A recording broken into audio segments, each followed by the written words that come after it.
श्रीमद् भगवत गीता के इस प्रथम अध्याय में हमें युद्ध में सम्मिलित दोनों सेनाओं के प्रमुख योद्धाओं का परिचय मिलता है। यहाँ राजा धृतराष्ट्र के प्रश्न हैं और महर्षि व्यास से दिव्य दृष्टि का आशीर्वाद प्राप्त संजय के उत्तर हैं। साथ ही यहाँ पर कौरव सेना के सामर्थ्य को लेकर दुर्योधन के गर्व का और युद्ध की परिणति के साथ होने वाली भयंकर और विनाशकारी स्थिति को लेकर अर्जुन की द्विधा मनः स्थिति और उसके शोक का वर्णन किया गया है। तो इस प्रकार आरंभ होता है श्रीमद् भगवत गीता के प्रथम अध्याय अर्जुन विषाद योग का। श्री परमात्मने नमः। श्रीमद् भगवत गीता अथ प्रथमोऽध्यायः। धृतराष्ट्र उवाच धर्मक्षेत्रे कुरुक्षेत्रे समवेतायुयुत्सवः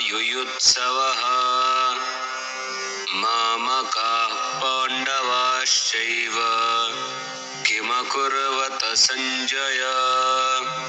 राजा धृतराष्ट्र संजय से पूछ रहे हैं कि हे संजय, धर्मभूमि कुरुक्षेत्र में युद्ध की इच्छा से एकत्र हुए मेरे और पांडु के पुत्र क्या कर रहे हैं। कौरवों और पांडवों के बीच युद्ध अब अटल था और यही सत्य था। अपने पुत्र दुर्योधन के प्रेम में आकंठ डूबे हुए धृतराष्ट्र यह अच्छी तरह जानते थे और समझते भी थे कि इस युद्ध में सत्य क्या है और सही कौन है, कौन धर्म का पालन कर रहा है और कौन अधर्मी है। धृतराष्ट्र भले ही आंखों से देख नहीं सकते थे, लेकिन वे अज्ञानी नहीं थे। वे यह भी जानते थे कि इस युद्ध का परिणाम क्या होगा। उन्हें अपने प्रिय पुत्र की चिंता थी, लेकिन स्थिति अब उनके हाथों से निकल चुकी थी और इस युद्ध को होता हुआ देखने के अलावा उनके पास कोई भी विकल्प नहीं था। उन्हें युद्ध क्षेत्र में होने वाली प्रत्येक छोटी बड़ी घटना को लेकर उत्सुकता थी। इसलिए वे संजय से युद्ध भूमि में खड़ी दोनों सेनाओं के विषय में प्रश्न पूछ रहे थे। कई बार हम भी तो यही करते हैं ना दोस्तों। हम सब कुछ जानते हुए भी सच से आंखें मूंद लेते हैं और अपने किसी प्रिय व्यक्ति का उसकी हर सही या गलत बात में साथ देते चले जाते हैं, जबकि हम यह भी जानते हैं कि इसका परिणाम क्या होगा। संजय उवाच दृष्ट्वा तु पाण्डवानीकं व्यूढं दुर्योधनस्तदा आचार्यमुपसंगम्य राजा वचनमब्रवीत्। संजय उत्तर देते हैं। पांडवों की व्यूह रचना से सुसज्जित सेना को देखकर दुर्योधन गुरु द्रोणाचार्य के पास जाकर कहता है। संजय को महर्षि व्यास ने बिना किसी विशेष योग्यता के दिव्य दृष्टि प्रदान की थी, केवल इसलिए कि वे राजा धृतराष्ट्र के साथी थे। लेकिन संजय भी अपना कर्तव्य जानते थे, इसलिए वे बहुत ही समझदारी से राजा धृतराष्ट्र को रणभूमि में घटने वाली सभी घटनाओं की विस्तृत जानकारी दे रहे थे। ठीक उसी तरह दोस्तों, जैसे कि एक अच्छा कथाकार किसी कहानी को हमारे सामने इस तरह नरेट करता है कि हम बिना देखे ही उस कहानी को अपनी आंखों के सामने चलता हुआ महसूस कर सकते हैं, बिल्कुल एक सिनेमा की तरह। पश्यैतां पाण्डुपुत्राणाम् आचार्यमहतीं च मूं व्यूढां द्रुपदपुत्रेण तव शिष्येण धीमता। दुर्योधन कह रहा है कि हे आचार्य, आपके बुद्धिमान शिष्य द्रुपद पुत्र धृष्टद्युम्न ने जिसकी व्यूह रचना की है, ऐसी पांडवों की विशाल सेना को देखिए। दुर्योधन कुशल योद्धा था। इस बात में कोई भी शंका नहीं थी। वह युद्ध के सभी दांव पेचों से भली भांति परिचित था। इसलिए वह युद्ध शुरू होने के पहले ही गुरु द्रोणाचार्य का आशीर्वाद लेने उनके पास जाता है और पांडव सेना की कुशल व्यूह रचना की प्रशंसा करता है। इस व्यूह को वास्तव में ही विचार पूर्वक तैयार किया गया था। इस व्यूह या कहिए चक्र व्यूह को भेद कर अंदर जा पाना आसान नहीं था। और मान लो यदि किसी भी प्रकार से यह संभव भी हो जाता तो इससे बाहर निकल पाना तो लगभग नामुमकिन ही था। अपने गुरु का आशीर्वाद लेना और पांडव सेना के व्यूह की प्रशंसा करना ही केवल दुर्योधन का उद्देश्य नहीं था, बल्कि वह कुछ और भी मंशा के साथ गुरु द्रोणाचार्य के पास आया था। वह बाहरी तौर पर स्वयं को चाहे जितना भी शक्तिशाली दिखाने का प्रयास कर रहा हो, लेकिन पांडवों की सेना को देखकर वह थोड़ा भयभीत जरूर हो गया था। इसी तरह हमारे जीवन में भी अनेक अवसर आते हैं जब हम यह जानते हैं कि परिस्थिति उतनी सरल नहीं है, फिर भी खुद को संयमित रखकर अपने अंदर के डर को सबके सामने उजागर करने से बचते हैं, जिससे कि हम कमजोर न दिखें। अत्र शूरा महेश्वासा भीमार्जुन समायुधि युयुधानो विराटश्च द्रुपदश्च महारथः धृष्टकेतुश्चेकितानः काशीराजश्च वीर्यवान् पुरुजित् कुन्तिभोजश्च शैब्यश्च नरपुङ्गवः युधामन्युश्च विक्रान्त उत्तमौजाश्च वीर्यवान् सौभद्रो द्रौपदेयाश्च सर्व एव महारथाः। हे गुरुवर, पांडवों की सेना में बड़े बड़े धनुष लिए हुए भीम व अर्जुन जैसे ही अनेक शूरवीर और महायोद्धा हैं।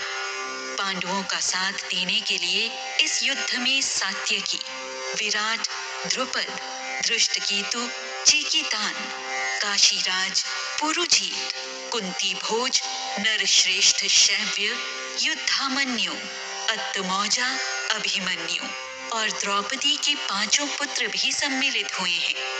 यह सब भी बलवान और महारथी हैं। गुरु द्रोणाचार्य कौरवों और पांडवों के साथ साथ युद्ध में सम्मिलित दोनों ही पक्षों के कई योद्धाओं के गुरु भी थे और अपने शिष्यों को वे अच्छी तरह जानते और समझते थे।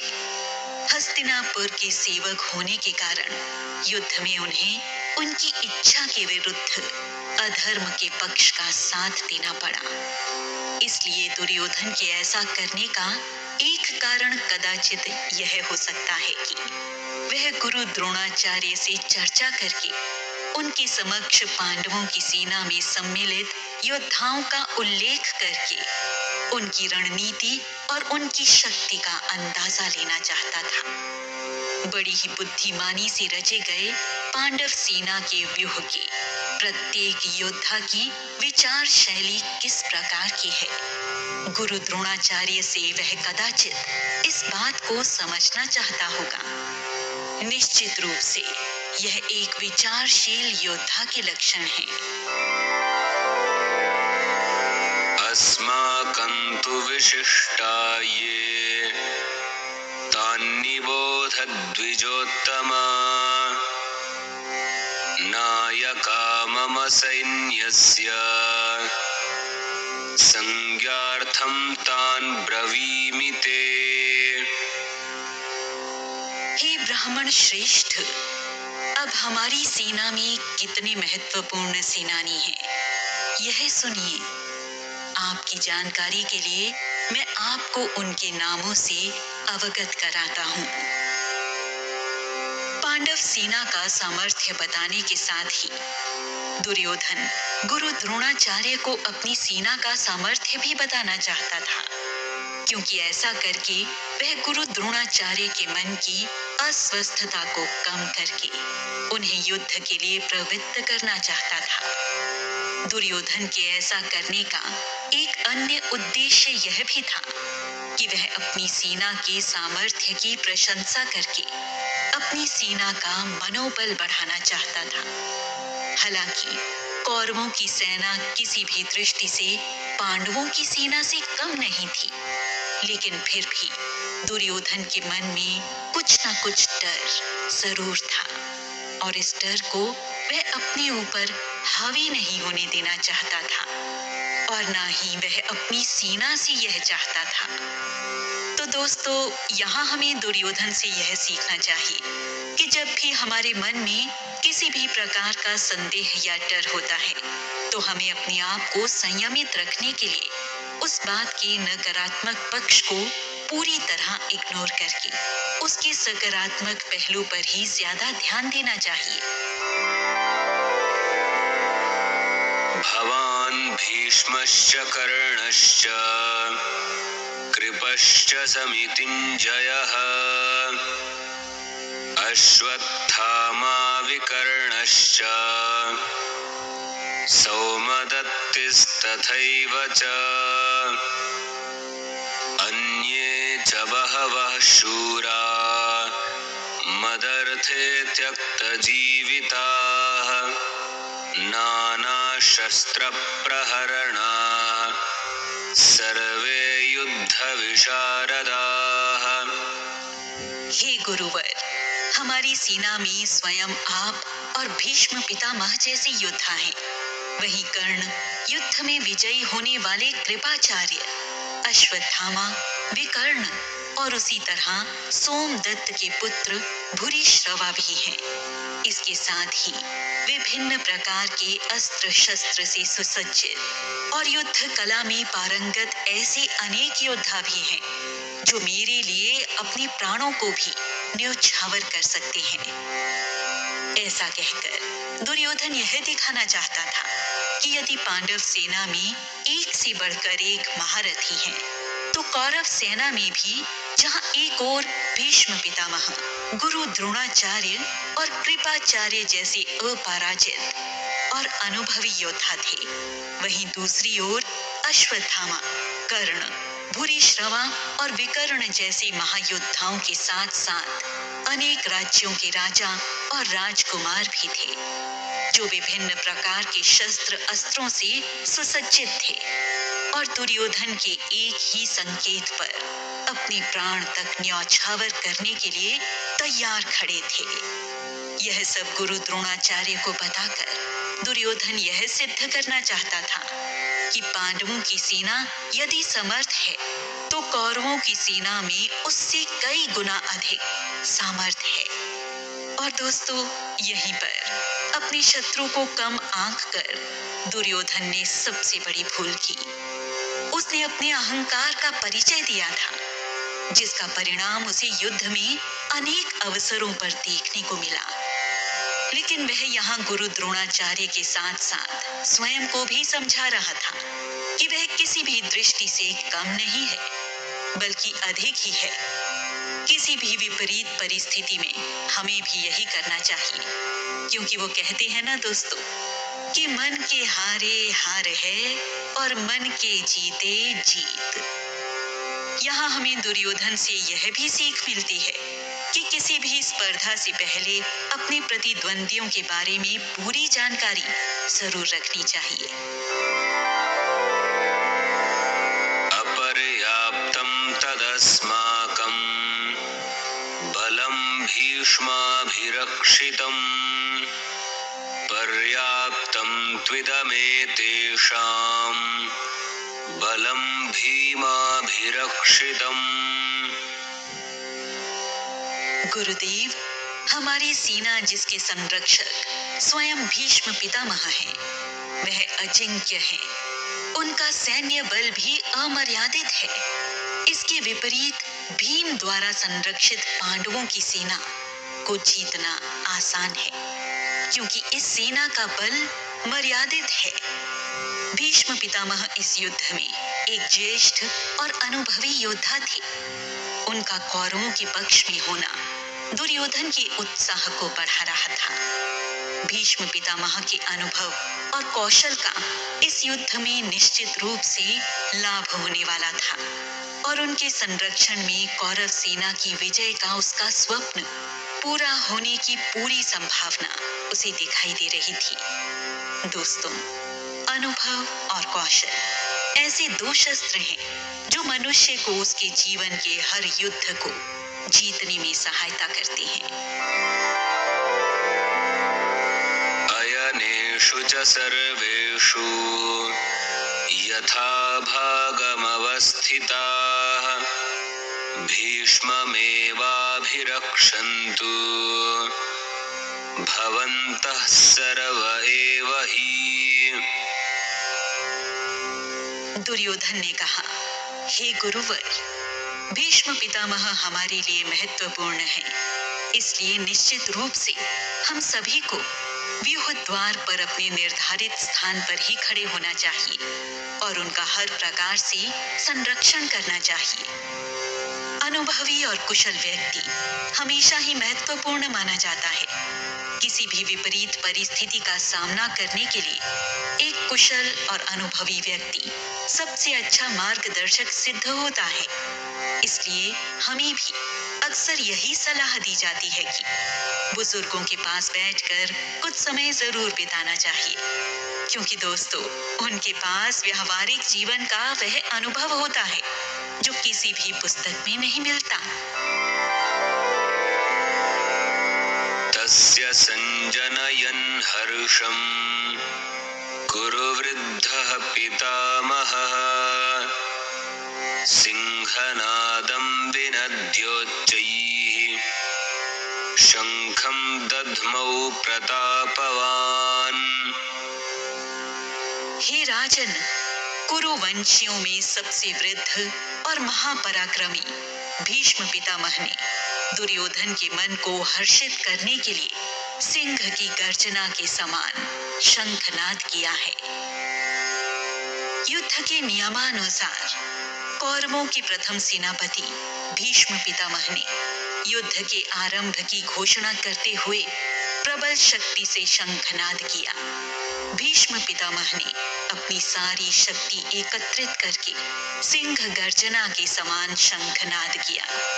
उसकी आवाज बड़ी ही भयावह थी और वे ऐसा करके दुर्योधन को हर्षित करने के साथ साथ यह भी सत्यापित करना चाहते थे कि वे इस युद्ध में तन और मन से कौरव सेना के साथ हैं और केवल कौरवों के हित का ही विचार करेंगे। हालांकि इसके लिए उन्हें अपना मन, विवेक, अंतःकरण सब कुछ दांव पर लगा दिया था। कदाचित यह तीव्र आवाज कहीं ना कहीं उनके मन की चित्कार ही थी। हमारे सामने भी कई बार यह परिस्थिति उत्पन्न हो जाती है ना, कि ना चाहते हुए भी हमें कोई ऐसा काम करना पड़ता है जो हमारे सिद्धांतों के खिलाफ होता है। हमारा विवेक भी हमें उस काम को करने की अनुमति नहीं देता। तब हमें भी अपने मन को समझाने के लिए ऐसा ही कुछ करना होता है जो इस समय भीष्म पितामह कर रहे थे। ततः शंखाश्चभैर्यश्च पणवानकगोमुखाः सहसैवाभ्यहन्यन्त सशब्दस्तु मूलो